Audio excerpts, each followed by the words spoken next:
श्री संदीप भंडारी जी। राधा। महाराज जी राधे राधे। महाराज जी, सम्मान का मोह और अपमान के भय से मनुष्य कैसे मुक्त हो? स्वरूप को जानने से, सच्चे माने में वो स्वरूप को जानने से।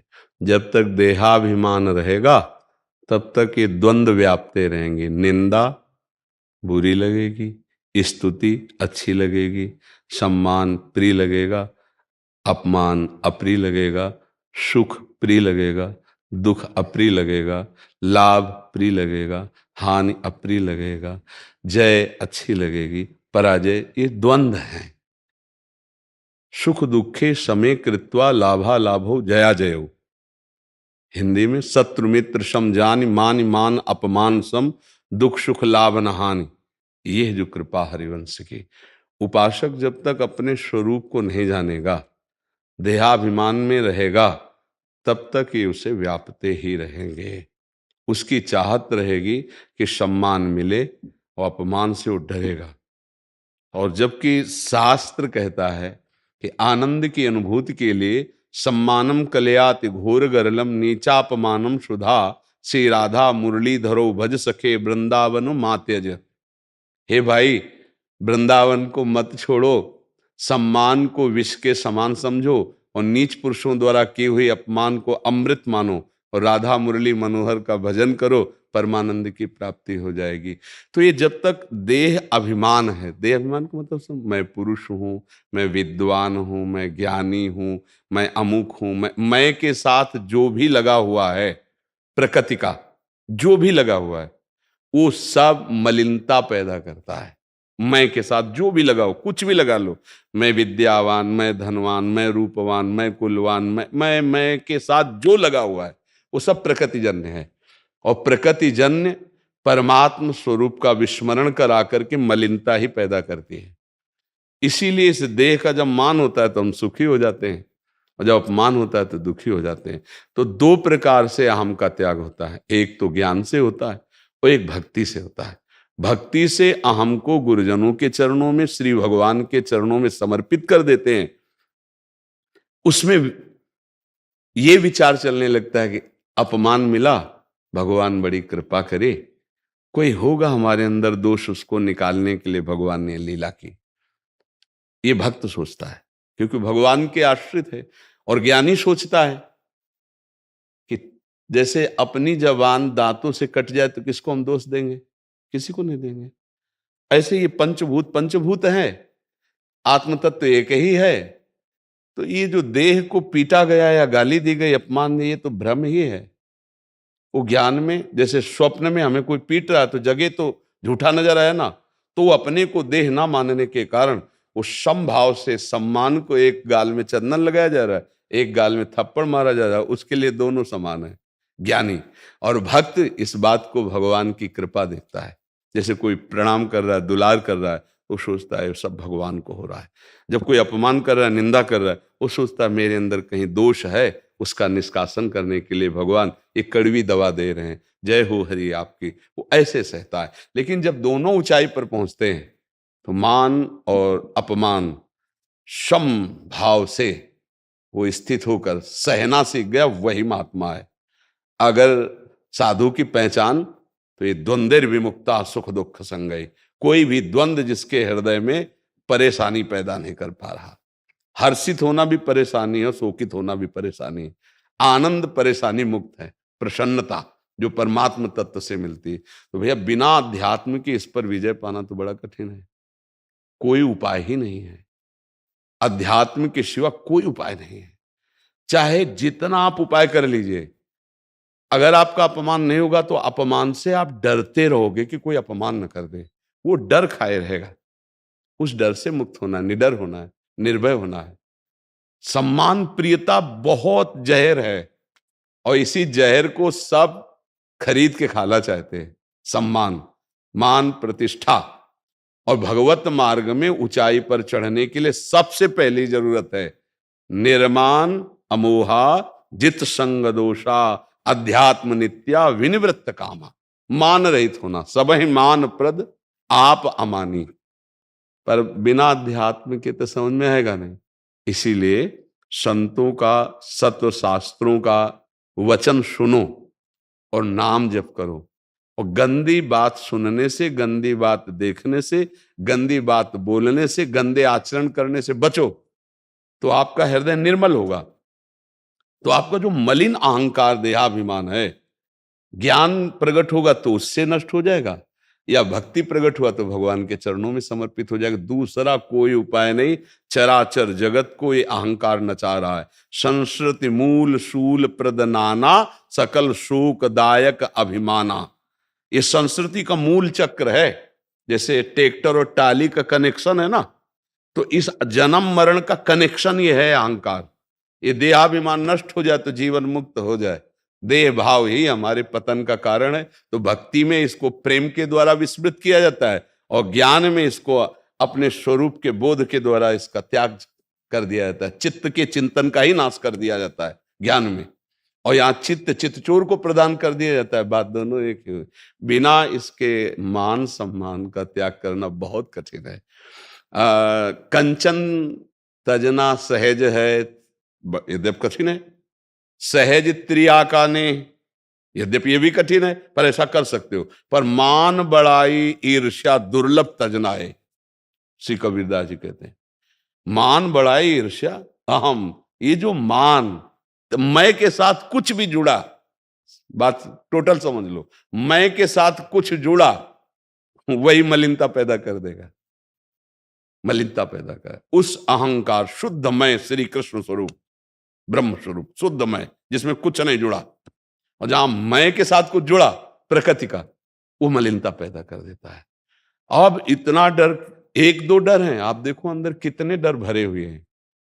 और भगवान की शरणागति से पहला होता है निर्भय, निडर। जब तक पापाचरण होगा तब तक निडर नहीं रह सकते, पक्का निश्चिंत नहीं रह सकते, निशोक नहीं रह सकते। इसीलिए हम सबसे प्रार्थना करते हैं। आज सत्संग में सुबह था, धर्म अर्थ काम मोक्ष, ये 4 पुरुषार्थ हैं। आज कोई भी चर्चा करे कुछ महापुरुषों के सिवा छोड़ करके अर्थ और काम की ही प्राप्ति की बात की जाती है। धर्म को छोड़ दिया गया और मोक्ष को छोड़ दिया, तो ये कूड़ा करकट की तरह बुद्धि हो गई। अर्थ की चाह रखने वाली बुद्धि और केवल काम वासना की पूर्ति करने वाली बुद्धि, वो आसुरी बुद्धि होती है। उसको शासन में लाने के लिए ये धर्म पहले रखा गया है। धर्म के द्वारा अर्थ कमाकर अपनी कामना की पूर्ति करेगा, वो मोक्ष पद की तरफ बढ़ जाएगा। आज उत्साह भी बढ़ाया जाता है तो केवल अर्थ और काम का। उत्साह कैसे बढ़ता है? संयम से, जितेंद्रियता से, धर्म से, भागवतिक बल से। 4 दिन की पढ़ाई, अभी 4 दिन बाद तुम्हारी दुर्दशा होगी, देखना। जब कर्मों का फल, अभी तो पूर्व का पुण्य उदय हुआ है, और जब ये बीज का फल आएगा तब तुम्हें पता चलेगा तुम हो कौन, तब तुम्हें पता चलेगा। देखो वो ऐसा खिलाड़ी है कि ऐसे थपक मारता है, ऊपर गेंद जाता है, पर ऊपर टिका नहीं रहेगा, ये ध्यान रखना चाहिए, वो नीचे आएगा। अगर खिलाड़ी के हाथ के गेंद हो तो नीचे टिकने नहीं देगा, फिर थपक मार के ऊपर पढ़ाएगा। और अगर खिलाड़ी के हाथ के गेंद नहीं हो तो फिर नीचे ही पड़े रहोगे। तो भगवान इस जगत के खिलाड़ी हैं, वो अपने आप से अपने आप में खेल खेल रहे हैं। जो शास्त्र की निंदा करता है, धर्म की अवहेलना करता है, आज का क्या हो रहा है, यही बहुत दुख लग रहा है कि आज हमारी नई समाज को गलत शिक्षा दी जा रही। ये क्या समाज को हमारी सिखाया जा रहा है? क्या समाज हमारी बन पाएगी इससे? भाई बिना धर्म के तो आज तक कभी किसी की उन्नति नहीं हुई। ये जो 4 दिन की चांदनी उन्नति दिखाई दे रही है, हाइलोजन की तरह चमकोगे और फ्यूज होकर के पड़े रहोगे किसी काम। ये पूर्व पुण्य काम कर रहा है। पूर्व पुण्य जिस दिन नष्ट हुआ उस दिन तुम्हें पता चल जाएगा तुम क्या हो, क्योंकि इस समय वर्तमान में तुमने आश्रय नहीं लिया उस सच्चिदानंद का। अरे अनंत कोटि ब्रह्मांडों का सृजन करने वाला प्रभु शास्त्र रूप में वो सही तुम्हें मार्ग दिखा रहा है। आप देखो ना, अगर धर्मयुक्त काम है तो आपको भय नहीं रहेगा। अधर्म से युक्त होकर अगर काम का सेवन किया तो आपको ब्लैकमेल किया जाएगा। मानसिक वो ना दबाव डाले तो आपका कर्म आपको दबा देगा, आप भयभीत रहोगे उसके सामने। उस भय से मुक्त होने के लिए हिंसा का आप आश्रय ले लोगे, अत्याचार बढ़ता चला जाएगा आपके दिमाग में। अर्थ, अगर आप धर्म पूर्वक अर्थ नहीं कमाते हैं तो आप डरते रहोगे, भय रहेगा आपको। आपके परिवार को नुकसान पहुंचेगा उस कमाए हुए अधर्म आचरण के अर्थ से, और आपकी वासना इतनी बढ़ जाएगी कि आप निरपराध को भी दंड देने में, अब देखो ना, ऐसे पकड़ी वो मरे या जिए, अर्थ प्रधान बुद्धि हो गई ना। किसी बालक का अपहरण कर लिया, अर्थ प्रधान बुद्धि हो गई ना। बड़े बड़े दुराचार, अर्थ प्रधान बुद्धि, काम प्रधान बुद्धि, इन दोनों को शासन में रखने, पहले धर्म और फिर ये मोक्ष, मोक्ष और धर्म के बीच में अर्थ और काम को रखा गया है। इसलिए भाई, जब तक अध्यात्म को नहीं समझा जाएगा तब तक अहंकार से बचना या सम्मान की प्रियता से बचना बहुत कठिन है। अध्यात्म को समझा जाए, उसके समझने के लिए हमें बुद्धि पवित्र चाहिए, पवित्र बुद्धि के लिए हमें नाम जप चाहिए। अगर हम भगवान नाम जप करेंगे, किसी की निंदा नहीं करेंगे, कोई अपराध नहीं करेंगे, तो कुछ ही दिन में हमारी बुद्धि पवित्र होने लगेगी और हम सहन करने लगेंगे। ये संपूर्ण संसार के हृदय में हमारे भगवान बैठे हैं। जैसे अपना बच्चा है, अपनी गोद में चढ़कर अपनी दाढ़ी पकड़ कर नोचे थप्पड़ मारे तो आपको कैसा लगे? बुरा लगेगा क्या? एक मुस्कुराहट आएगी यार। कोई कहे अरे यार तुम्हारा बेटा तुम्हारे गाल पे थप्पड़ मार रहा है, तुमको पागल बच्चा है। ऐसे ही जब हृदय महान होता है तो उदार चरिता नाम वसुधैव कुटुंबकम, दंड दिया गया, उनके शरीर को पीड़ा पहुंचाई जा रही और वो प्रार्थना कर रहे हैं जैसे अपने बच्चे के लिए कि हे प्रभु, हे भगवान, हे ईश्वर, ये अज्ञानी, इसको कष्ट मत देना, ये जो मुझे पीड़ा पहुंचा रहा है इसका मंगल हो, इसको कभी कष्ट न। क्या हृदय है, वो पीड़ा पहुंचा रहे हैं और वो उनके लिए मंगल कामना कर रहे हैं। ये होता है भगवान के नाम जप से, भगवान के आश्रय से, धर्म के पालन से। तो एक भय नहीं, हमारे तो अनंत संस्कार, अनंत भयों के रास्ते वो सब बंद तभी होंगे जब भगवान का आश्रय होगा, अध्यात्म का ज्ञान होगा। इसलिए शास्त्रों का स्वाध्याय करो, नाम जप करो और धर्म से चलना सीखो। पवित्र आचरण करोगे, देखो हृदय एकदम शीतल हो जाएगा। कई बार हमने बताया, देखो धर्म का कितना सुख है। जैसे आप बढ़िया भोजन पाने ही जा रहे हो और कोई भूखा आदमी दिखाई दिया और आप अपना भोजन उठा के पूरा उसको दे दीजिए। आप बिल्कुल नहीं पाए, भूखे, और जब वो पा लेगा तो आपके हृदय में इतनी तृप्ति होगी जो किसी दिन भोजन पाने से नहीं हुई। एक अद्भुत शीतलता होगी। ये धर्म बना ना, धर्म हृदय को शीतल करता है और अधर्म हृदय को जलाता है। दूसरे का सुख छीन कर भोगने वाला वो कभी चैन से नहीं रह सकता, और अपने सुख का बलिदान करके दूसरे को सुखी करने वाला वो कभी बेचैन नहीं हो सकता, कितनी भी सामने विपत्ति हो या विपरीत परिस्थिति हो। इसलिए मान और अपमान दोनों को सम समझने वाला महात्मा भगवत प्राप्त माना जाता है। तो बिना अध्यात्म के, बिना भजन की स्थिति बातों से तो आने वाली नहीं। हम बात करेंगे मान सम्मान सम की, लेकिन अपमान में हृदय दुखी हो जाएगा और सम्मान में हम फूल जाएंगे। जो दोनों में सम रहता है वही सही बुद्धि होती है। ऐसी बुद्धि बनाने के लिए खूब नाम जप करो, सत्संग सुनते रहो। आप समझ पा रहे हैं ना? स्वामी तेजोमयानंद जी, राधे राधे। राधे राधे महाराज जी, साष्टांग दंडवत प्रणाम। महाराज जी, मैंने पिछली बार एकांतिक वार्तालाप में प्रश्न पूछने पर आपने प्रतिकूलस्य वर्जनम पर ज्यादा जोर दिया था, लेकिन कई एकांतिक में आपने गोस्वामी जी के द्वारा बिगड़ी जन्म अनेक की सुधरे अभी आज, होई राम को नाम जप तुलसी तजी कुसुमाज, इस क्रम की प्रशंसा करते हुए कहा था कि पहले ही कुसुमाज का त्याग करने के नहीं इसमें है, क्या हम प्रभु के इसमें हैं। क्या बात होती है? कक्षा 1 का विद्यार्थी, कक्षा 2 का विद्यार्थी, कक्षा 5 का विद्यार्थी, पीएचडी का अंतर होता है। प्रश्नकर्ता कैसा है उसके अनुसार उत्तर होता है। जब कक्षा के प्रारंभ में विद्यार्थी जाता है और ऐसे गोली बना के पार्टी में डंडा खींचता है ना, टीचर कहता है शाबाश शाबाश, बहुत बढ़िया लिखा तूने, जबकि कुछ नहीं लिखा उसने। गोली बनाई, एक डंडा कर दिया, शाबाश, टॉफी दिया, दुलार किया। अगले दिन से वो आने लगा गोली डंडा गोली डंडा। अगर वो गोली डंडा साल भर बनाता रहे तो छड़ी लेकर के थप्पड़िया दिया जाएगा। पहले दिन 10-5 दिन, महीना भर। इसके बाद फिर एक ऐसे बनता है, केवल गोली डंडा, 2 ऐसे बनता है, 3 ऐसे, फिर कड़ी नजर हो गई और उसे 100 तक गिनती, मात्रा ककारा। आप वैराग्यवान महापुरुष हैं, भगवत मार्ग के पथिक हैं। आपके प्रश्न का उत्तर, इनके प्रश्न का उत्तर, अभी अभी बिल्कुल एक ही प्रश्न का उत्तर उसका अलग अलग होगा। जो संसार में आसक्त जीव है वो सरलता सहजता पूर्वक भगवान को कैसे प्राप्त करें? तो अगर सत्संग में सुनो तो हम तो इतना भी कह दिया है कि आप कुछ नहीं छोड़ पा रहे हैं ना, ठीक है, तो आप थोड़ा और पकड़ लीजिए। आप समझिए, आपका छोड़ने का हिम्मत खत्म हो गया, भाई हम तो कुछ नहीं छोड़ पाएंगे। पकड़ना का स्वभाव है, तो एक पकड़ लीजिए, राधा राधा राधा राधा। अब आप चलिए, फिर आप देखिए कैसे आप छोड़ देते हैं। जैसे जैसे अंतःकरण पवित्र होगा, अपने आप असत आचरण छूट जाएंगे। ये सबके लिए नहीं है। अगर यही बात साधक के, तो साधक से ऐसे नहीं। साधक अगर एक भी छोटी गलती करेगा तो पहाड़ की तरह गलती मानकर उस पर चढ़ बैठेंगे। और विषयी पुरुष अगर पहाड़ जैसी गलती करेगा तो उसको तुम चिंता मत करो, मिलाओ हाथ, आगे बढ़, हम देख लेंगे, बढ़ आगे, आगे बढ़। क्यों? अगर उसको अगर डांट लगा दी तो वो कल से परमार्थ की बात ही नहीं सुनेगा। नहीं, शाबाश, तू सुन रहा है ना, बढ़ आगे, हम देख लेंगे, आगे बढ़। अब कह दे उसके लिए तो ऐसा बोले, उसके लिए इतना बर्दाश्त नहीं, क्योंकि वो चढ़ चुका है। अब वो फिसल के गिरे ना, इसलिए उसकी जरा सी भी फिसलन बर्दाश्त नहीं होगी, उसको ऊंचाई, और वो गिरा हुआ है, उसको हिम्मत दे के पहले खड़ा करना है, खड़ा करके कदम बढ़ाना है, फिर आगे चलाना है। आपका उत्तर जन साधारण के उत्तर से अलग होगा। अब अपने को जीवन में केवल इतना ही देखना है, क्योंकि आश्रित हो चुके हैं।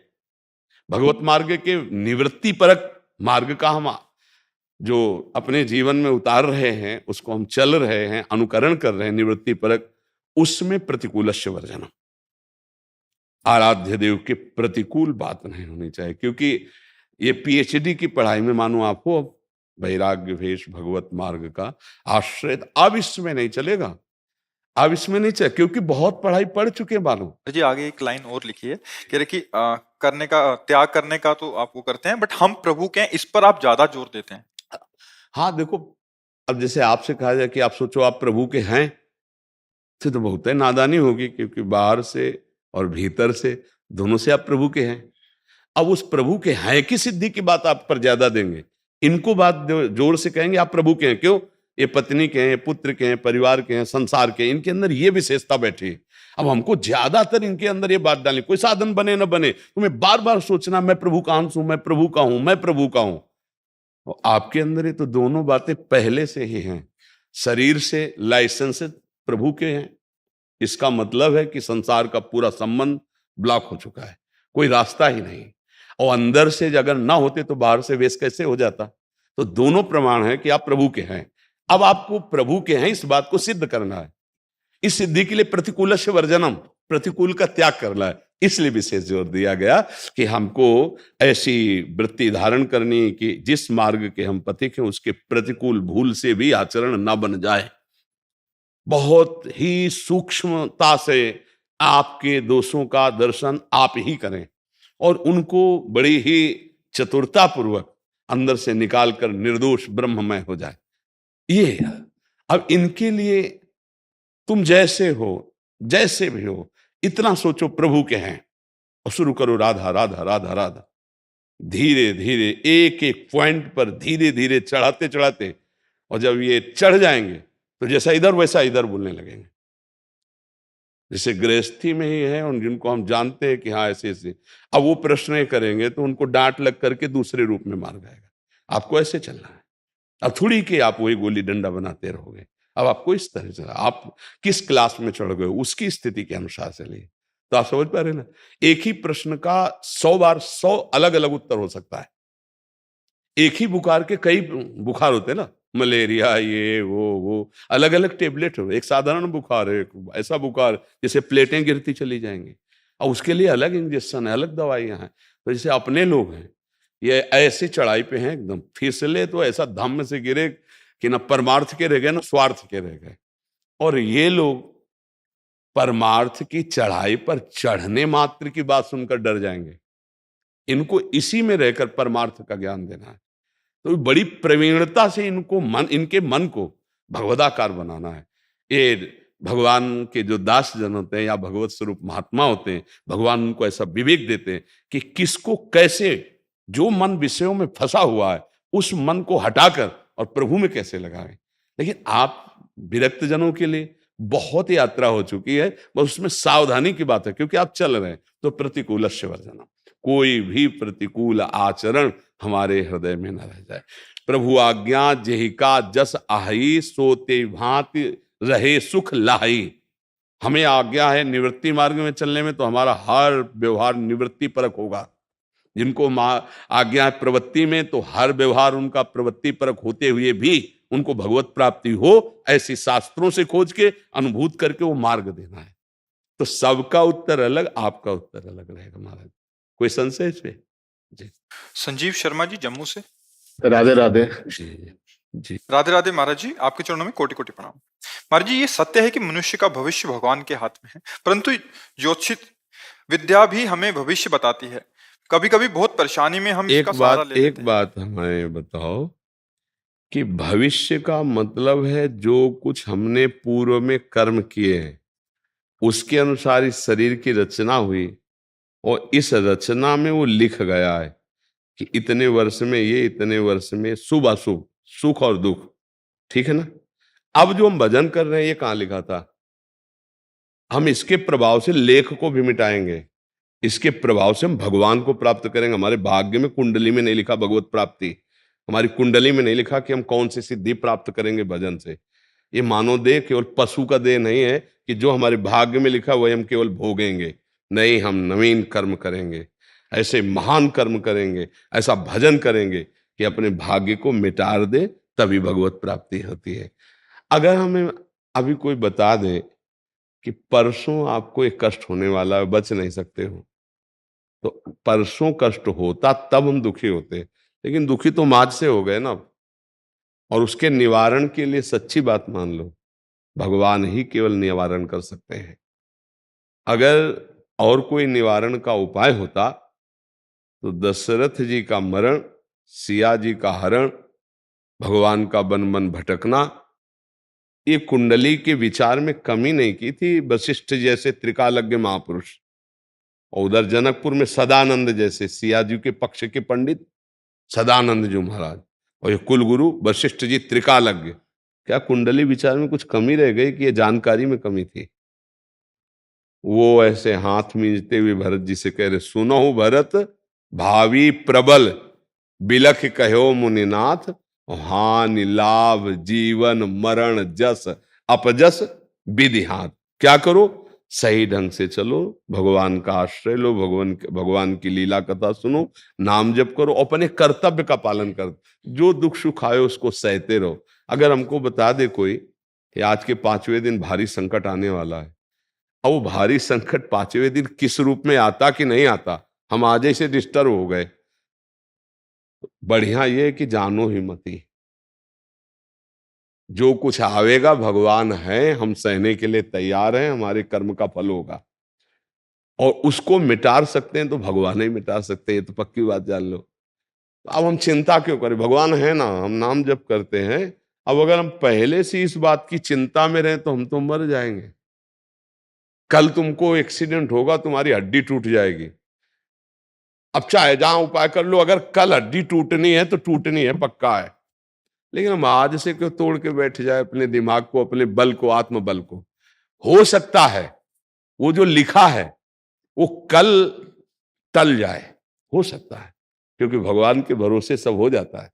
भगवान बड़े बड़े लेख को भी बदल देते हैं, तो हम उनका आश्रय लें, उनका भजन करें, उनकी सेवा करें और अपने कर्तव्य का पालन करें। हाँ, अगर हम अपने जीवन को अच्छा बनाना चाहते हैं तो दूसरों को दुख कभी ना दें, तो तुम्हारा लिखा हुआ दुख बच जाओगे तुम। ये आपको अंदर की बात बता रहे, किसी को दुखी देखकर उसके दुख में सुख प्रदान करने वाले सहयोगी बन गए तो तुम्हारा दुख मिट जाएगा। किसी के सुख को छीनकर स्वयं सुखी होना चाहोगे, तुम्हारा दुख पक्का और बढ़ जाएगा। खूब नाम जप करो, भगवद आश्रित रहो। हमें लगता है कि ज्यादा जानकारी दुख का कारण बनती है। आज से 10 दिन बाद 7.5 शनिचर लग जाएगा आपका, वो आज से ही लग जाएगा। अब तुम चिंतित जब लगेगा तो हमारे भगवान है ना, वो संभालेंगे। तुम नाम जप करते भगवान के आश्रित है, जो दुख सुख आएगा देख लिया जाएगा। हम अपने सत मार्ग में चले तो निश्चिंत रहोगे, जो होना है सो होना है। जन्मेजय जी को पहले से पता चला कि परीक्षित जी को आज सांप काटेगा, तो सांप था ना, पूरी व्यवस्था की, बड़े बड़े मंत्रज्ञ, बड़ी बड़ी औषधि, बड़ी बड़ी व्यवस्था कि एक वायु भी वहां बिना आज्ञा के नहीं जा सकती, ऐसे मंत्रवेत्ता ऋषि बैठाल दिए, क्योंकि राजा थे परीक्षित जी ने, उन्हीं को तो मुकुट पहना करके तब फिर भागवत सुनी। ज्यों ही समय आया तक्षक के काटने का, तो ब्रह्म ऋषि लोग फल फूल लाकर राजा को समर्पित करते थे और उनकी जांच नहीं होती थी, क्योंकि ऋषियों की जांच, तो एक ऋषि के पुष्प में ही, पराग में लाल दाने के रूप में छोटा रूप, इच्छाधारी होते तो महान, छोटा रूप धारण करके बैठ गए। जो ही ऐसे समर्पित किए, पुष्प ऐसे लिया और जे ही ऐसे माथे में लगाने को विशाल रूप धारण करके काटते ही बस मोर अंतर ध्यान, रोक पाए? होनी थी, संगी ऋषि ने साप दे दिया था, आज के 7वें दिन भयानक विषधारी तक्षक सर्प काटेगा, और ऐसी व्यवस्था नहीं थी, एक खंभ का महल बना था, औषधियों से खंभ लेपित था कि चढ़ नहीं सकता, आसपास मंत्रों से कील दिया गया था, बड़ी भारी व्यवस्था थी कि परीक्षित जी को, लेकिन ना समय आया, काम हो गया। तो जो होना है उसके लिए हमें चिंता क्या करनी, टाल तो सकते नहीं, और जो टलना है वो भगवान टाल देंगे। तो हम आज से निश्चिंत होकर भगवान की शरण में भजन करते हुए, धर्म पूर्वक आचरण धर्म के करते हुए समय व्यतीत करें। हमें लगता है ज्यादा इस चिंता में नहीं फंसना चाहिए कि अब कल क्या होगा, ये हम जानकारी कर ले। बड़ी कृपा है कि हमें जानकारी नहीं है कि कल क्या होगा, तो हम आज से चैन से रह लेंगे, आज धर्म से जी लेंगे। नहीं, कल की चिंता में हमारा आज बर्बाद हो जाएगा, नहीं हो जाएगा वर्तमान, और कल पता नहीं वो आवे कि ना आवे, ऐसा भी हो सकता है। भगवान बचा ले, भगवान के आश्रित है, वो टाल सकते। मान लो एक्सीडेंट होना है कल, तो पैर में ठोकर लगी, वो भी तो एक्सीडेंट हो जाएगा। एक चबेटा लगा, थोड़ा अंगूठा फूटा, बच गए, बोले हो गया, वो निकल गया। तो भगवान ऐसा भी कर सकते, वो कर तुम अन्यथा कर तुम सर्व समर्थ है, हम मस्त रहें, उनके सहारे रहें। ज्यादा जानकारी हमें लगता है नुकसानदायक होती है, क्योंकि परेशानी बढ़ जाएगी ना दिमाग में। ज्योतिष शास्त्र सत्य है ऐसा नहीं, पर उसको जानने वाले हों। तो परीक्षित जी के जन्म लेते ही सब बता दिया गया था, ये होगा ये होगा, शास्त्रज्ञ जन। तो हमें लगता है अपने को बचना चाहिए, अपने दिमाग को सुरक्षित रखने के लिए भगवान की कथाएं पढ़ो, भगवान का नाम जप करो, भगवान के आश्रित रहो, अच्छे आचरण करो, जो होना होगा सो हो ही जाएगा, देख लिया जाएगा। कल की बात को हम आज चिंतित होकर परेशान हो जाए, हमें लगता है बुद्धिमानी तो नहीं होगी। क्यों जी? एक भाव आ रहा हो बाबा, बहुत सुंदर कृपा है ठाकुर जी की। मिलवो नैनन ही को नी को, चारों नैन भय एक ठोर, और धोखो मिट गयो जी को। ठाकुर हमरो नंद को लाला, और जगत सब फीको। वेद पुराण भागवत गीता, गूढ़ ज्ञान सब फीको। वेद पुराण भागवत गीता, ये ब्रजवासी इनके समझ की बात ना है बाबा। हमारे बाबा के हे दादाजी नंद बाबा मंदिर के पुजारी, ब्रिज में बोलवो तो भजन है, और ब्रिज में डोलवो पर कम्बाए। तो वेद पुराण भागवत गीता गूढ़ ज्ञान सब फीको। और ठाकुर जी ने कही है, बहुत सुंदर बात कही है, कृपा नंद हमारे यहाँ जब भोले बाबा दर्शन करवे आयो, यशोदा मैया ने दर्शन नहीं करायो, तो भोले बाबा आस लगाए के आशीश्वर पे बैठे, गोपी भेजी। तो गोपी जब बुलाए के लाई, तो यशोदा मैया ने कही कि आप मेरे लाला को आशीर्वाद दे के जाओ, ऐसे ही आज हम नंद के लाला है, अपनो लाला माने। और जो भी साधु संत आवे, बातें यही प्रार्थना करें कि हमारे दोनों कृष्ण बलराम जो हैं, बिनको आशीर्वाद दी। तो आपसे हाथ जोड़ के प्रार्थना है, हमारे जो दोनों लाला है ना, बिनको यही से आशीर्वाद बाबा प्रदान करियो। बोल नंद के लाला की, राधा रानी की प्रार्थना बाबा, यही से आशीर्वाद दे हमारे लाला को। और मैं जाके कहूंगा लाला तो आशीर्वाद नंद के लाला की। और बाबा जब ये हंसी सुने ना, तो ब्रजवासी के आनंद है जाए। हाँ, आप ही हमारी हंसी हो, आप ब्रजवासियों की चरण रज ही हमारा जीवन है। आप जो बुलवा रहे हो ना, ये आपका ही अन्न है, ब्रजवासियों का अन्न, ब्रजवासियों की चरण रज और ब्रजवासियों का आशीष, यही हमारा जीवन, हमारी तपस्या, हमारी साधना है। उसी का हम रसास्वादन कर रहे हैं। हमारे पास कुछ नहीं है। ब्रजवासियों की चरण रज, ब्रजवासियों का उदर में अन्न और ब्रजवासियों का आशीष, वही सब चमत्कार है और कुछ नहीं है। उसी की कृपा प्रसाद है। ऐसी बाबा आनंद है तो रे चकाचक ब्रजवासी को। और ब्रजवासी वल्लभ सदा मेरे जीवन प्राण, इन्हें तनिक ना विसारियों वो नंद बाबा की आन। ये स्वयं ठाकुर जी ने कही। और ये ब्रजवासी ठाकुर जी के प्राण प्यारे हैं और इन ब्रजवासी के प्यार प्राणे आप हो। वो नंद के लाला की। धन्यवाद धन्यवाद धन्यवाद। जय गिरिराज। आप ब्रजवासी। जय जय। दिव्या शर्मा जी कनाडा से। राधे राधे। राधे राधे महाराज जी, आपके चरणों में कोटि कोटि प्रणाम।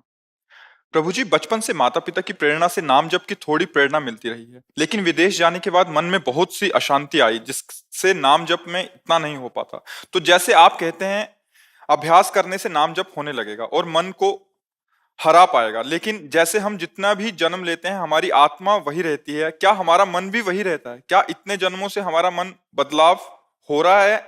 पूरा सूक्ष्म शरीर, पूरा कारण शरीर आत्म तत्व के साथ बार बार जन्म बार बार मरण लेता है।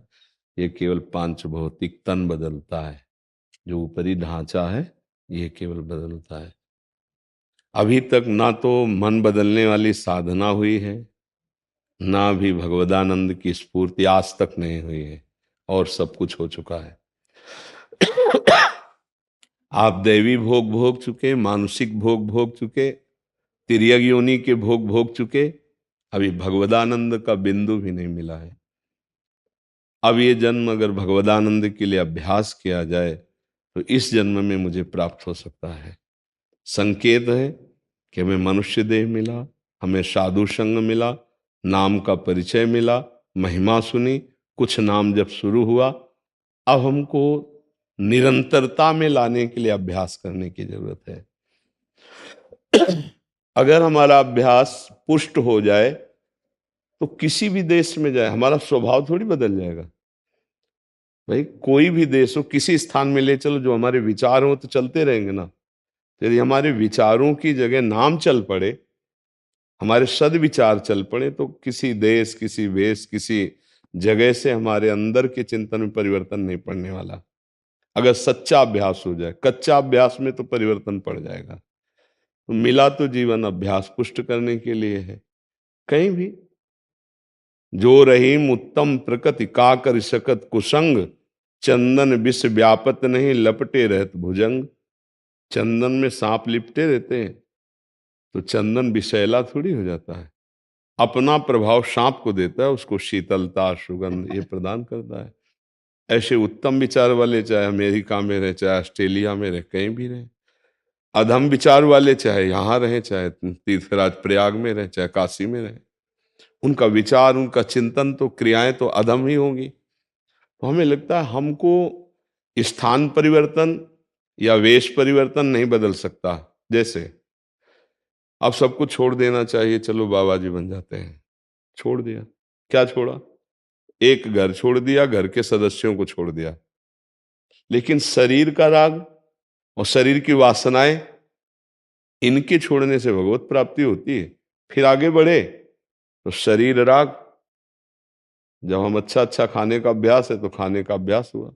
फिर अन्य इंद्रियां जिनको भोगने का अभ्यास हो, अपना अभ्यास लिए हुए हैं, तो काम आवरण करके उसके ज्ञान को ढके हुए वो देह भाव से है। अब चाहे जहां घूमे कुछ हाथ नहीं लगना है। अगर आप विवेक पूर्वक जहां हो वहीं समझ जाओ तो आप वहीं महात्मा हो जाओगे, आप वहीं भगवत प्राप्त हो जाओगे। नाम जब चल रहा, सत्संग सुनने को मिल रहा है, इससे बड़ी बात कुछ नहीं हो सकती। मन तो चंचल सबनते याको कौन उपाय, तो बोले साधन को हरिभजन है कै सत्संग सहाय। मन की एक वृत्ति होती है, इसको जहां हम पसंद पूर्वक लगा देते हैं वहां ये लग जाता है, इसका स्वभाव है। कई बार हमने उदाहरण में दिया कि हमने फिल्म देखने का अभ्यास नहीं किया है, रुचि मान ली हमारे। कौन सी लगी? बोले अमुक लगी है। कौन अभिनेता है? बोले अमुक है। चलो यार देखते हैं। हमने रुचि की, केवल अभ्यास नहीं हुआ। ये नहीं कि हम जन्म जन्मांतरों से इसका अभ्यास करते हैं, रुचि की, पैसा लगाया, वहां जाके बैठे, 3 घंटे हमारी रुचि के कारण हमारा मन कहीं नहीं जाएगा, खूब आह्लादित रहेगा। वो देख देख करके उसके जैसे भाव हैं, कहीं निगेटिव कहीं पॉजिटिव, इन भाव में विचरण करता हुआ तन्मय रहेगा। क्या हुआ? 3 घंटे बिना किसी प्राणायाम, मन एकाग्रता, बिना किसी साधना के अभ्यास के वो आराम से बैठा हुआ 3 घंटे देख रहा, झूठा खेल, झूठे पे झूठा खेल। क्या सत्य है उसमें? कुछ सत्य है क्या? क्या हुआ? क्या रुचि, रुचि विशेषता। अब हम नाम जब करते हैं, लेकिन सही माने में ना नाम का महत्व हमारे अंदर है ना रुचि है, इसलिए एक पराया काम सा हो रहा है। और रुचि हो जाए तो इसकी जरूरत नहीं है, श्वास श्वास में चिंतन होता है। गोस्वामी जी ने भजन वृत्ति को कैसे मांगा? बोले कामी ही नारी प्यारी जिमी, लोभी जिम प्रिय दाम, तिमि रघुनाथ निरंतर, प्रिय लागहु मुहि राम। प्रभु ऐसे प्यारे रखो। जैसे कामी पुरुष प्रतिपल बिना किसी चेष्टा के कामनी का चिंतन करता है, अपनी कामना पूर्ति का, जैसे लोभी पुरुष धन का चिंतन करता है, हे नाथ हे प्रभु, ऐसे मेरी वृत्ति सदैव आप में लगी रहे। भजन का मतलब होता है वृत्ति का, और वृत्ति वही जाती जहां रुचि होती, जहां प्रियता होती, जहां महत्व होता है। रुचि प्रियता महत्व शरीर में है, भोगों में है, संसार में है, धन में है, मान सम्मान में है। नाम में कैसे लग पावे? नाम तो एक सुनी सुनाई बात लग रही, कोई रुचि तो नहीं। अब जैसे जिन संतों की, जिन भक्तों की रुचि है, तो तद विस्मरणेन परम व्याकुल तेति, अगर आधे पल के लिए भी विस्मरण होने लगे तो प्राण निकलने जैसा कष्ट होने लगेगा, क्योंकि रुचि हो गई, आसक्ति हो गई। हम आसक्ति कहाँ की है? शरीर में, भोगों में, संसार में। पर अब ये जोरदार का अभ्यास भजन का करो, तब इससे हटेगा मन, तब शांत हो जाएगा। ये मन मन मन बार बार कर रहे हैं, ये कुछ नहीं कर सकता आपके सपोर्ट के बिना। आपने उसे ढील दे रखी, आप ही उसे कड़ा शासन में लाओ, अभी ठीक हो जाएगा। पर जहां आप शासन में लाना चाहते हो, वो जलाना शुरू करता है, आप फिर उसी के हो जाते हो, क्योंकि जलन बर्दाश्त करने की सामर्थ्य नहीं रह गई। उसके सलाह के अनुसार हम भोग भोगते रहे, अब उसकी सलाह न मानकर शास्त्रों की बात मानेंगे तो जलाना शुरू करेगा। तो सहत सहत बाढ़े भगति गृह तन गुरु हितगार, जो गुरुदेव की आज्ञा से सहना सीख गए वही महात्मा हो गए। भगवान कपिल देव जी ने महात्मा का पहला लक्षण वर्णन किया है, तितिक्षवहा, फिर कारुणिकाहा, सुहृदा सर्वभूता, जो सहनशील, महान सहनशील, सर्दी गर्मी बरसात, मान अपमान, दुख सुख लाभ हानि, ये सब बाहरी, और अंदर की काम क्रोध आदि की अग्नियां, अंदर जो मन व्यथा कर रहा है उसको जो सह गया वही महात्मा। यम ही न व्यथ्यन्ते ते पुरुषम पुरुषर्षभ, सम दुखा सुखाधीरम स्वमृतत्वाय कल्पते, जो इस व्यथा से व्यथित ना होकर सह जाता है वही महात्मा परम पद को प्राप्त होता है। चाहे स्त्री शरीर हो चाहे पुरुष शरीर हो, भगवान का अंश वही है, पंचभूत शरीर वही है, केवल भेद है तो इस पर्दे का भेद है कि स्त्री शरीर का पर्दा, पुरुष शरीर का पर्दा, कुछ नहीं, उसी धातु का शरीर बना है जिस धातु के सब जीव चराचर बने, और वही अंश है जो चींटी में, वही आप में, वही देवता में, वही ब्रह्मा में, अंश में कोई फर्क नहीं है, अंश भगवान का वही है। खूब नाम जप करने का अभ्यास करे तो मन शांत हो जाएगा और सत्संग सुनता रहे। अब जन्म जन्मांतर का अभ्यास विषयों का पढ़ा रहा है तो कैसे? अब अभी थोड़ी 4 दिन में हो जाएगा। ये मन और ये स्वभाव और भगवद अंश जीव, वो बराबर जन्म मरण वो साथ ही होता है। केवल 5 भौतिक शरीर छूटता है और कुछ नहीं, सारा प्रपंच साथ ही जाता है, स्वभाव साथ ही जाता है। देखो छोटे से बच्चे में देखो किसने शिक्षा दी? माँ के स्तनपान की, पूर्वाभ्यासी है, पूर्वाभ्यासी। ऐसे बोतल लगा दो वो पीने लगेगा, उसको ऐसे करो वो डर जाएगा, मतलब भय को जानता है, ऐसे करो, बिल्कुल नादान बच्चा है, प्यार को जानता है, भय को जानता है, आहार को जानता है, उसके अंदर पूर्वाभ्यास है, वो पूर्वाभ्यासी है। उसको ज्ञान, जैसे जैसे अवस्था बढ़ेगी ज्ञान विकसित होगा, वैसे वैसे पूरा का पूरा वो जो चिप भरी हुई जन्म जन्मांतरों की, वैसे तो देखो कुछ होते हैं कि छोटे बच्चे से जो भी बड़ा शुरू हो तो धर्म की तरफ उनका खिंचाव होता है, कुछ होते अधर्म की तरफ खिंचाव। अभी शिक्षा थोड़ी दी गई इनको धर्म धर्म की, पूर्वाभ्यास, पूर्व संस्कार, उसको उसी में रुचि हो जाएगी। तो हमारे मन को रुचि बदलवानी होगी, जबरदस्ती नाम में लगाना होगा, सत्कार्यों में लगाना होगा, सत्शास्त्रों में लगाना होगा, तभी जाके मन बदलेगा। ऐसा नहीं कि ना बदले। देखो, जन्म जन्मांतर का विषय चिंतन करने वाला मन, आप कहते हैं कुछ समय लगने लगा है, 10 मिनट भी लगने लगा, तो इसका मतलब वो हमारा जो चिंतन वो सफल हो रहा है। 10 मिनट लगने लगा मतलब हम अब इस पर काम कर पाएंगे, मन अधीन होने लगा। 10 मिनट नाम जपवा लिया, अब धीरे धीरे हम बढ़ाते चले जाएंगे, एक दिन हर समय भजन करवा लेंगे इससे। तो घबराना नहीं चाहिए, निष्ठापूर्वक लगे रहना चाहिए, तब रुचि हो, जब रुचि हो जाती है तो फिर जपना नहीं पड़ता। जैसे दिल धड़क रहा है अपने आप, ऐसे ही नाम चलता है। पर बहुत बड़ा अभ्यास है, छोटे मोटे अभ्यास से नहीं है जी। विकास कुमार शर्मा जी।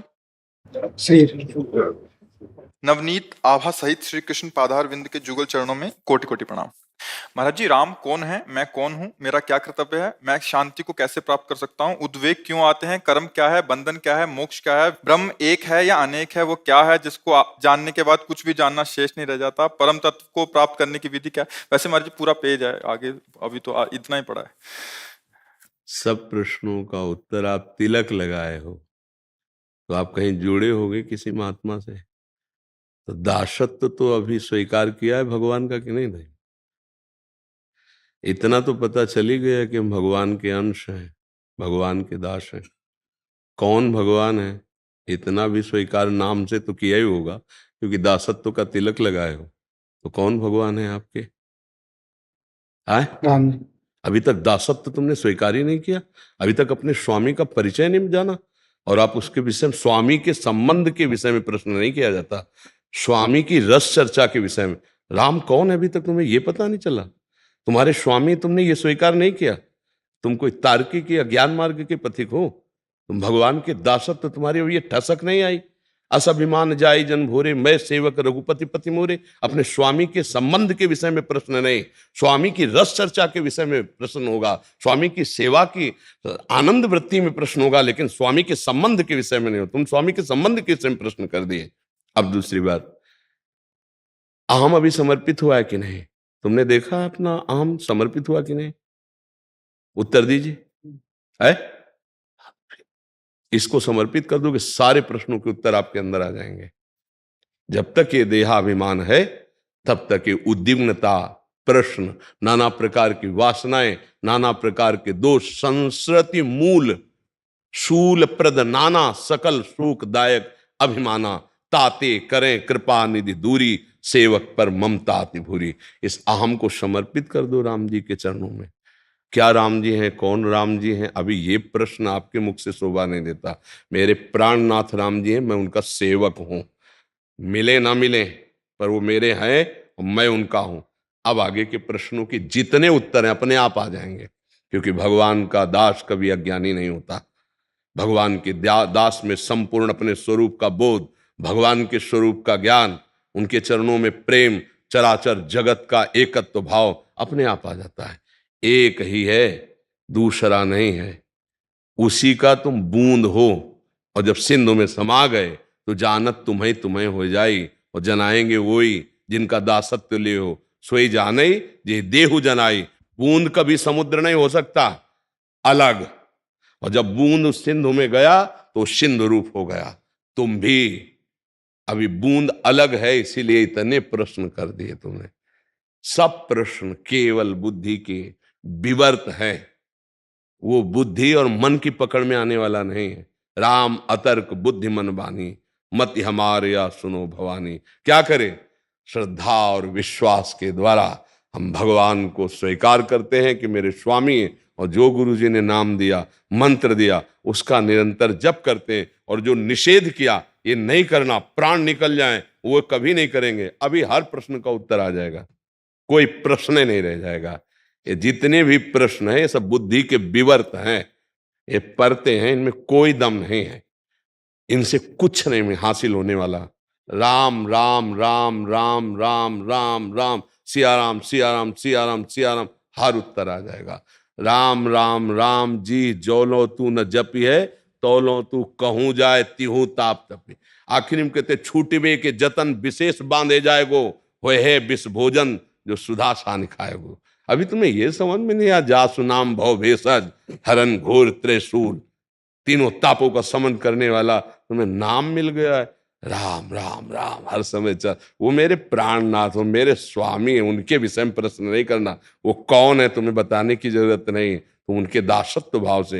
ये बच्चा केवल कमी इसलिए कि अहम नहीं समर्पित हुआ, इसलिए सब प्रश्नों का समाधान, जिसके जानने के बाद कुछ जानना बाकी नहीं रहता, वो मेरा प्रीतम है, वही मेरा अंशी है, उसी का नाम तुम्हें मिल गया है, उसी में सब कुछ समाया हुआ है। जितना जितना जपोगे संयम से युक्त होकर, उतने ज्ञान प्रकाशित होता चला जाएगा।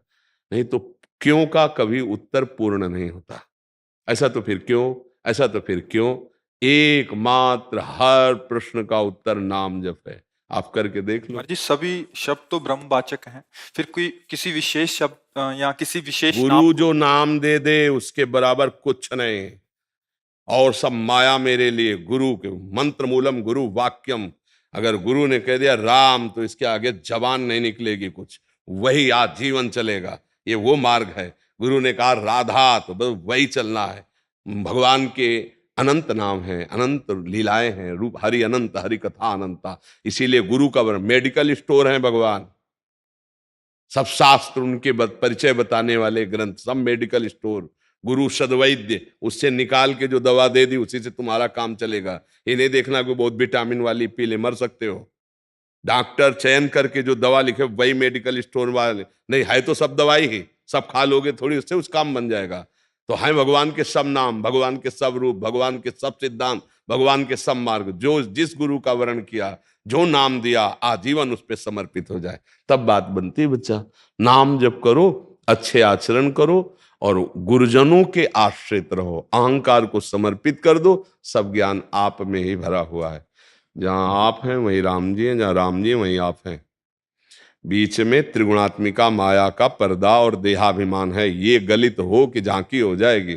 और जो जिसने झांकी की तो करने वाला नहीं रहता, झांकी करने वाला नहीं रहता।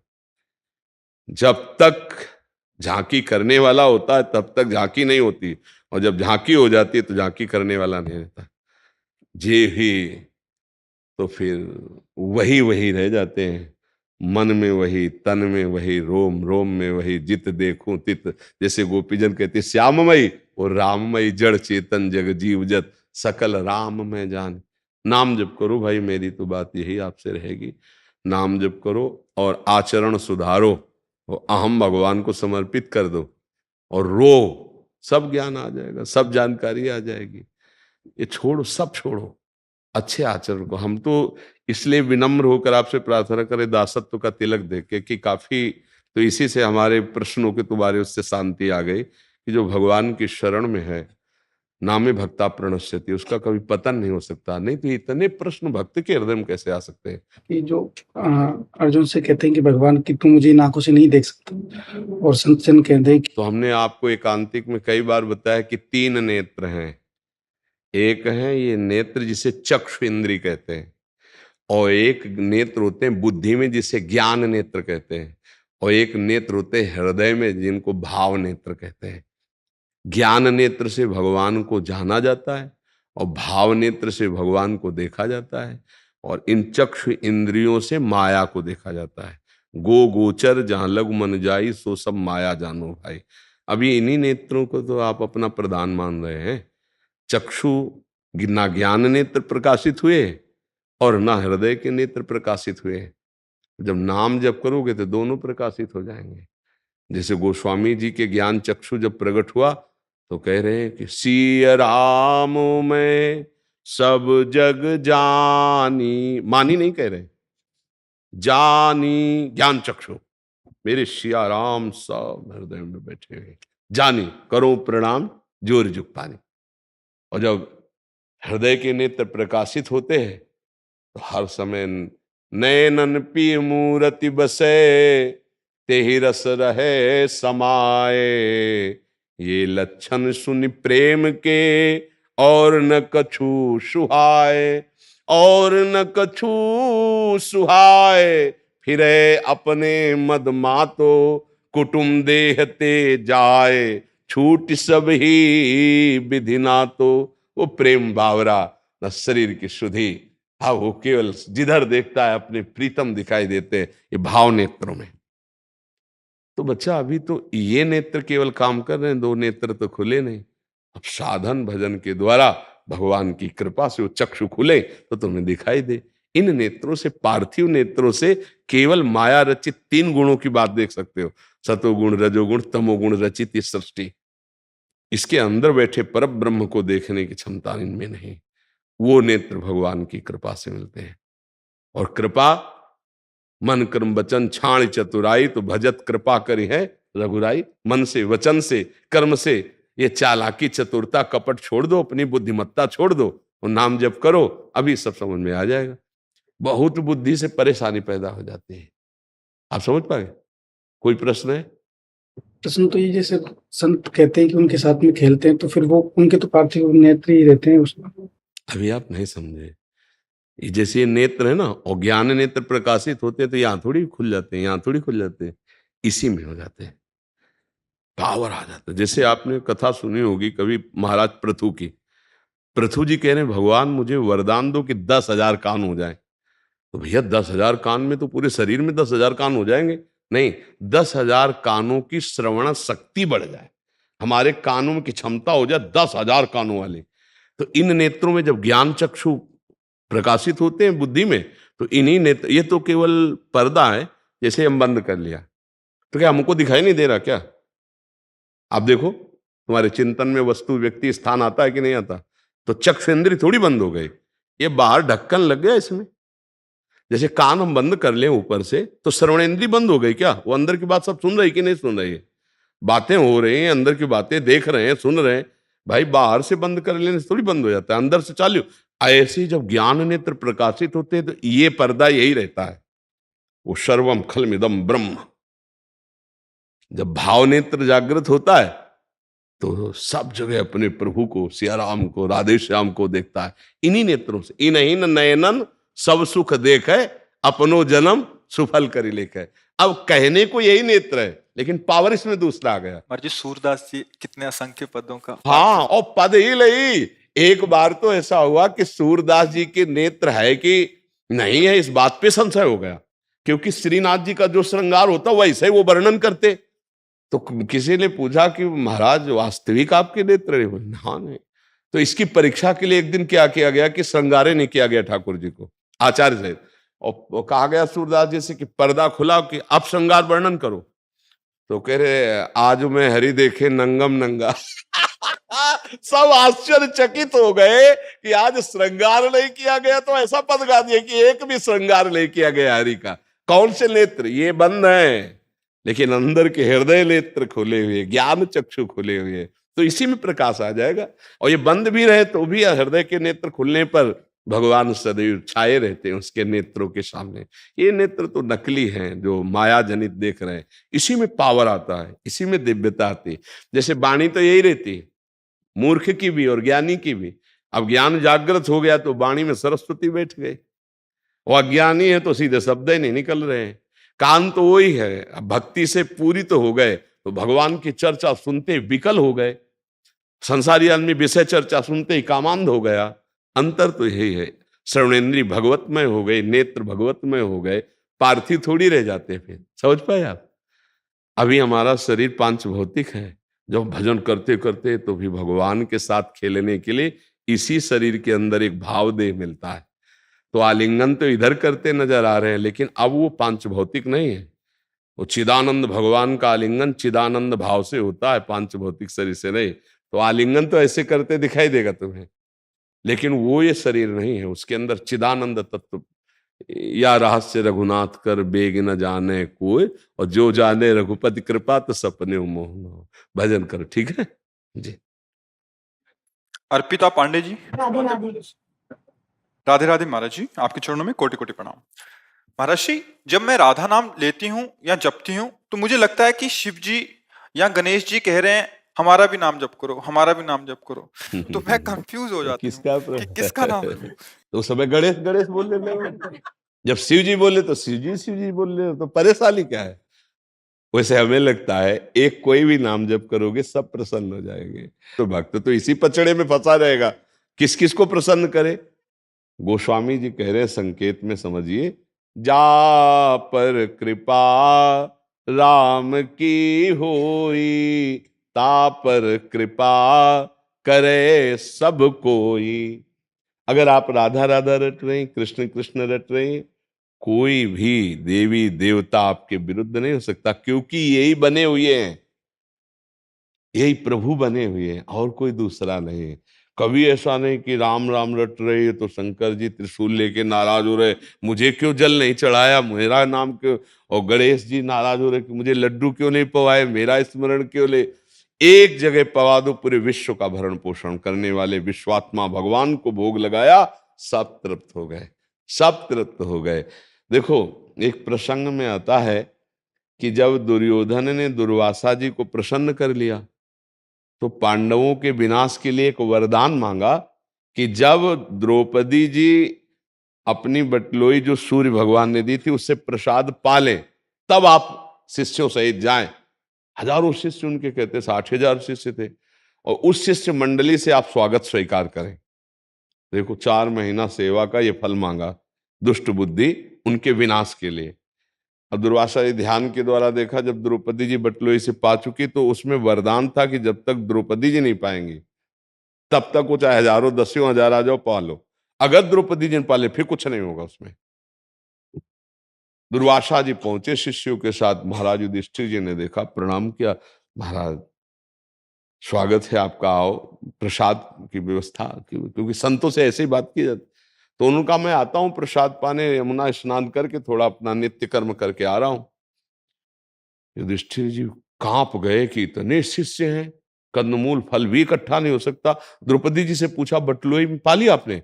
बोले पा लिया। हो तो बिल्कुल शिथिल हो गए। द्रौपदी जी ने कहा, शिथिल क्यों हो गए? बोले, दुर्वासा जैसा महर्षि आएगा और प्रसाद पाने को नहीं मिलेगा, साफ ही दे देंगे, अब क्या होगा? तो उनका, तुम्हें एक बटलोई पर विश्वास है, श्री कृष्ण पर नहीं, जो विश्व का भरण पोषण करने वाले। जे ही याद किया, क्योंकि चीरहरण से और विश्वास शरणागति पुष्ट हो गई थी। जे तो भगवान देखा सामने से आ रहे, कृष्णा बहुत भूख लगी, द्रौपदी को कृष्णा कहते थे।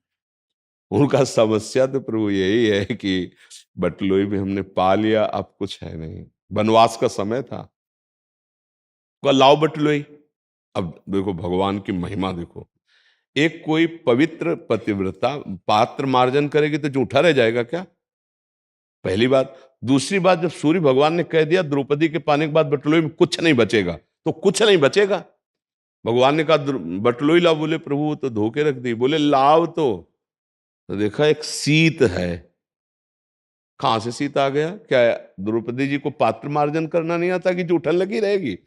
क्या भगवान सूर्य ने कहा है कि पाने के बाद कुछ नहीं बचेगा तो वरदान काम नहीं करेगा? कर तुम अकर तुम अन्यथा कर तुम श्री कृष्ण। वो ऐसे शीत निकाला और ऐसे कहा, जाओ ऋषियों को बुला लाओ। और उधर सबके पेट क्या यहां तक अफरा गए। भीम जी गए और कहा, प्रभु दुर्वासा जी से, पकवान सब तैयार हैं, आओ महाराज। बोले, भाई आचमन करने की जगह ले रह गई, जो चाहो वरदान मांग लो, ये पाने की बात मत कहना, शिष्यों से पूछ लो। शिष्यों ने कहा, गुरु जी बिल्कुल यहां तक। एक शीत भगवान श्री कृष्ण ने पाया, पूरा विश्व तृप्त कर दिया, क्योंकि विश्वात्मा है, भगवान के सिवा कोई नहीं।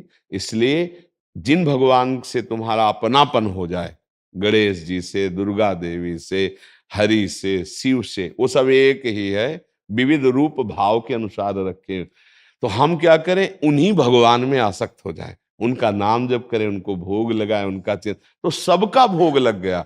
जैसे हम पेड़ के मूल में जल डाल दें तो डाल, पत्ता, पुष्प सब में पहुंच जाता है, ऐसे ही भगवान मूल है। ऊर्ध्व मूल मधा शाखा मस्वत्थम प्राहुरभ्यम, गीता जी के 15वें अध्याय में भगवान वर्णन कर, मैं सबका मूल हूं। वही हरि शिव है, वही शिव हरि है, कोई अंतर नहीं है। वो एक गजानन है, वो एक चतुरानन है ब्रह्मा जी के रूप में। इसलिए मुझे लगता है कि ये संशय तो ना करे कि गणेश जी नाराज हो रहे, शिव जी नाराज हो रहे हैं। क्यों बच्चा?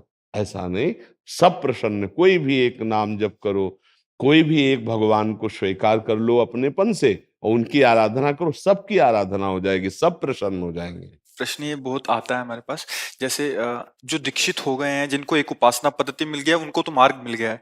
कुछ ऐसे हैं जो नाम जप करते थे, पहले हनुमान जी का करते थे या किसी अन्य देवी देवता का करते थे, बट अभी जैसे राधा नाम में रुचि हुई या राम नाम में रुचि हुई, उनको बहुत भय बना रहता है कि ये नहीं, नाराज हो जाएंगे। हाँ नहीं, अच्छा, नाराज हो जाएंगे तो हमारा अनर्थ हो जाएगा, ऐसा ये उसके भी मुख्य भाव ये रहता है। हाँ नहीं नहीं नहीं, सब भगवान एक ही है। कभी तुमको ऐसा प्रसंग दिखाई दे रहा हो कि वो पहले उनके भक्त रहे और फिर नाराज हो गए, भगवान ने उनका विनाश कर दिया? आज तक इतिहास में हमको दिखाना किसी भी एक का।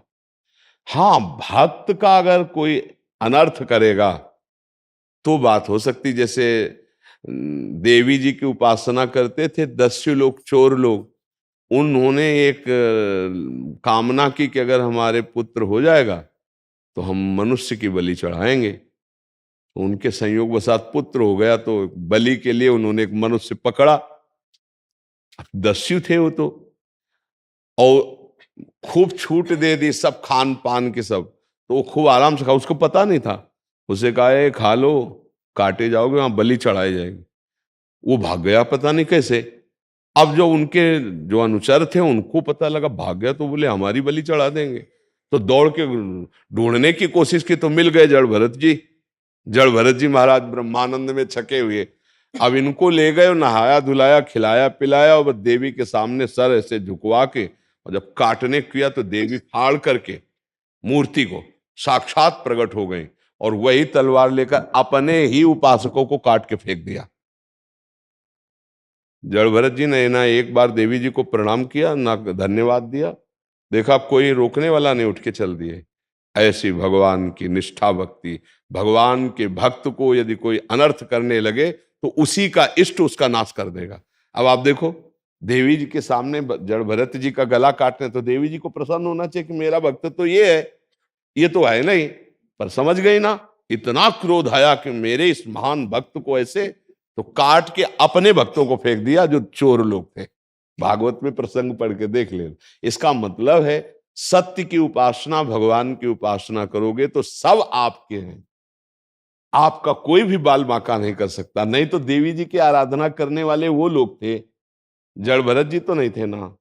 फिर क्यों जड़ भरत जी का पक्ष लेकर के देवी जी ने उनको मार डाला? क्योंकि एक महान भागवत की हत्या करने जा रहे थे। तो हमें लगता है कि सब प्रसन्न रहेंगे, कोई नाराज नहीं रहेगा। जो पहले नाम जप कर रहे थे उसका फल ये होगा कि श्री कृष्ण नाम में, राधा नाम में आपकी प्रीति हुई है, ऐसा भाव रखिए। नहीं तो फिर आपके उपासना में संशय बना रहेगा, भय बना रहेगा, तो फिर आप किसी भी उपासना में नहीं टिक पाएंगे। ऐसा लगेगा आप गणेश जी जप रही हैं तो वो नाराज हो रहे, जैसे आप कह रहे हो। नहीं, कोई नाराज नहीं होगा, कभी नाराज नहीं। हमारी बात पर विश्वास करो, क्योंकि बचपन से लेकर अभी तक हम केवल राधा ही राधा नहीं जपते रहे। अरे बचपन में थे तो ब्राह्मण के घर जन्म हुआ था तो नैष्ठिक ब्रह्मचर्य गायत्री अनुष्ठान, आगे बढ़े तो फिर महावाक्य, फिर संन्यास। हम आज भगवान शंकर के, हाँ, आज महादेव जी का कोई हफ्ता नहीं होता, विश्वनाथ जी का प्रसाद आता है। पहले से ज्यादा दुलार महादेव जी कर रहे हैं, पहले से ज्यादा प्यार अंबा जी कर रहे हैं। हमने ये देखा कि ये सब उन्हीं का प्रसाद है, उन्होंने कृपा करके मुझे इस मार्ग में बढ़ाया। पहले दिन से आज तक भगवान शिव का प्यार है, आज तक। पहला दिन था जब घर से निकले थे तो 12 बजे दोपहर के एक शंकर जी का मंदिर जंगल में अकेले था, वहां भाग करके गए। पहले दिन जब घर से भागे थे, अब लगी भूख, बच्चे ही थे त्यारा, तो लगा मांगना तो आता नहीं था, घर में अम्मा से मांगना आता था, अब किससे कहे? तो एक मन ने कहा लौट चलो। कांप गए कि यार अभी तो घर से भगवान के लिए निकले, मन ने धोखा दे दिया, कह रहा लौट चलो, भोजन कौन देगा? इतने में देखा एक आदमी कमंडल लिए हुए, वो स्टील का डिब्बा, और उसमें दही लिए हुए आया। हमारे पास आके कहा, बोला बच्चा यहाँ एक सूर स्वामी रहते थे, उनके दरवाजा लगा है कुटिया में। हम कहा हमें कुछ नहीं पता, हम तो आज ही आए हैं, विद्यार्थी जीवन था। उनका देखो, हम उनके लिए दही लाए थे, अब संत के लिए लाए थे, अब वापस तो लेने जाएंगे, तुम पी लो। हम कहा ऐसे हम क्यों पी ले? बोले नहीं, पी लो आप। और ढक्कन खोला तो गांव में दूध गड़वा में पकाया जाता है, वो दूध जो लाल लाल दही हो जाता है। हम पूरा 1-1.5 लीटर चीनी पड़ा दही पिया। जब वो चले गए तो शंकर जी की खूब लपट के रोए कि आप, मुझे विश्वास हो गया, अभी मैं भूखा था और अभी आपने दिया, अब मुझे विश्वास हो गया कि जीवन मेरा और वो 13 वर्ष की अवस्था से लेके अभी तक। हाँ, तो हमको तो नहीं लगा कि हम राधा राधा बोलेंगे तो शिव जी नाराज हुए। हमें लगा शिव जी की कृपा हुई है, तभी हम राधा बोल पाए हैं, तभी हम वृंदावन में उपासना प्राप्त किए हैं। और वो भगवान श्री राम जी कह रहे, जा पर कृपा न करें पुरारी, सो न पाओ मुनि भगति हमारी। भगवान शिव की कृपा से हरि की भक्ति, भगवान हरि की कृपा से शिव की भक्ति, ये परस्पर है। नाराज होने का तो कहीं कोई सवाल ही नहीं है। तो जो पहले राम राम जप रहे थे, हरि हरि जप रहे थे, उनके मन में आया कि मैं राधा राधा जपूं, तो ये समझो, लाल रंगीलो गाइए ताते प्रीति रंगीली पाइए। लाल जब हरि जो प्रसन्न हुए तब राधा नाम की प्रीति प्राप्त हुई। ऐसा ना समझा जाए कि राधा राधा जपेंगे तो शिव जी नाराज हो जाएंगे या राम जी नाराज हो जाएंगे। जिनको चाहोगे उनके दर्शन हो जाएंगे। नाम जप करो, ये संशय मत करो, सब एक ही है, वो केवल हमारे भाव के लिए अलग अलग रूप धारण किए हुए हैं। महाराज जी 50 साल से चालीसा पढ़ रहे हैं, जो पूरे दुर्गा चालीसा, राम रक्षा स्तोत्र, बांके बिहारी, शिव जी स्तोत्र। अब वो आधा पौन घंटा उसमें जाता है तो वो उसकी बजाय पूरा राधा राधा में चलता रहे। हाँ तो उसका परिणाम ये आएगा। आप तो 2-4 चालीसा पढ़ते होगे हो। जब हम बचपन में थे ना तो चालीसा की पोटरी रखते थे, क्योंकि शुरुआत तो सबकी ऐसे होती है ना। हाँ, ये स्तोत्र, ये चालीसा, ये सब, और वो करते करते करते करते फिर तो अब अगर रुचि ऐसी बढ़ रही नाम की, तो समझो उसका फल मिल रहा है। डरना नहीं चाहिए कि हम ये छोड़ देंगे तो ऐसा पूरे जीवन को बताएंगे तो वो ग्रंथ रच जाएगा। अब पूरा जीवन ही इसी में गया है ना। और अब जो है बस आखिरी पायो परम विश्राम, राधा राधा राधा राधा राधा। ये केवल ऐसा भावुकतावश नहीं है कि भाई आए हम यहाँ जुड़े तो हम राधा राधा बोलने लगे, ऐसा नहीं। खूब ज्ञान विज्ञान भगवत मार्ग से आते हुए अब उसका मुझे फल मिला है। वही हम सबको कह रहे हैं, अच्छे आचरण करो, नाम जप करो। भगवान इन्हीं मंदिरों में विराजमान है, इनको सुख देने की भावना करो, इसी से भगवत प्राप्ति हो जाएगी। हम कोरी भावुकता में नहीं कहते। खूब शास्त्रों का जहां तक भगवान ने स्वाध्याय कराया, बड़े बड़े संतों का संग किया, उससे अपने कर्म सही हो और नाम जप हो, चिंता मत करो, भगवान प्रसन्न हो जाएंगे, भगवत प्राप्ति हो जाएगी। आप कर्म करो गंदे, भगवान प्रसन्न होने वाले नहीं, पक्का बात समझ लेना। अच्छे कर्म करो जो भगवान कह रहे, और नाम जप करो, बढ़िया हो जाएगा। अब शराब पिए बेविचार करे, गंदे आचरणों से धन कमाए, बोले हम जा रहे हैं अब हम ठाकुर जी का कुल बंगला बनवाएंगे, ठाकुर जी प्रसन्न हो जाए, बिल्कुल आप पाई भर बात समझ लेना, कुछ नहीं होने वाला। अधर्म का आचरण करने वाले पर भगवान को गुस्सा आती है। जैसे पिता की आज्ञा का उल्लंघन करे पुत्र, तो यद्यपि प्यारा है पर गुस्सा आती है कि तू ऐसे आचरण क्यों करता है। ऐसे भगवान कह रहे, तिनकर काल रूप में भ्राता। जो हमारी आज्ञा का उल्लंघन करके पापाचरण करते हैं, उनके लिए दंड देने के लिए मैं काल दंड बन जाता हूं, भगवान कहते हैं। इसलिए हमें लगता है सावधान होकर नाम जप करे, अच्छे आचरण करे, इससे बढ़िया साधना और कोई नहीं। जिसको जो कर्तव्य कर्म मिला है, जैसे हम विरक्त हैं तो हमारा कर्तव्य कर्म और है, आप गृहस्थ हैं तो आपका कर्तव्य कर्म और है। कर्म करें दोनों अपने अपने, और नाम जप करें, तो दोनों एक ही प्रभु को प्राप्त हो जाएंगे, कोई अंतर नहीं। जो एक योगी को, वही एक गृहस्थ को भगवत प्राप्ति हो जाएगी, पर अच्छे आचरण, जो धर्म के आचरण है। राधा राधा राधा राधा राधा राधा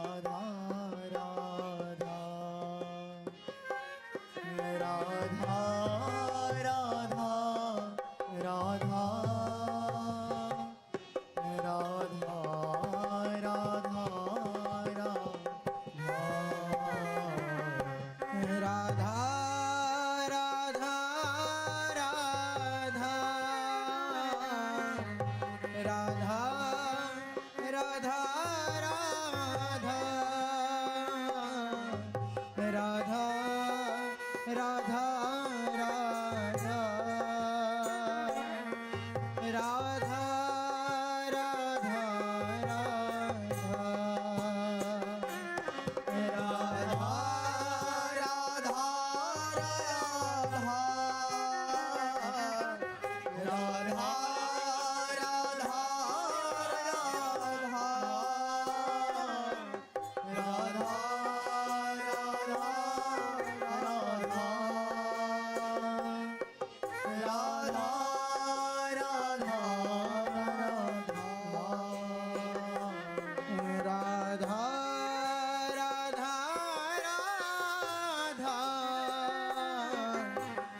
राधा राधा राधा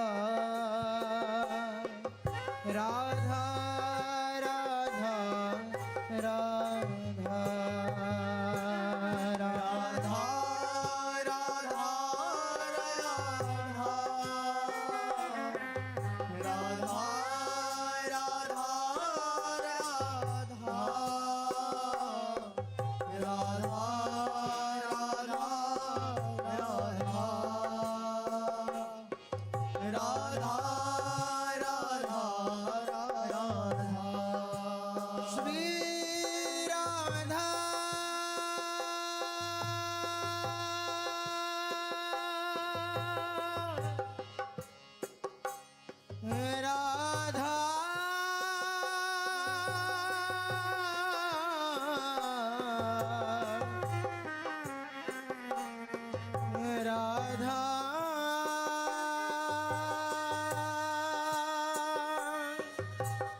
राधा राधा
राधा राधा राधा राधा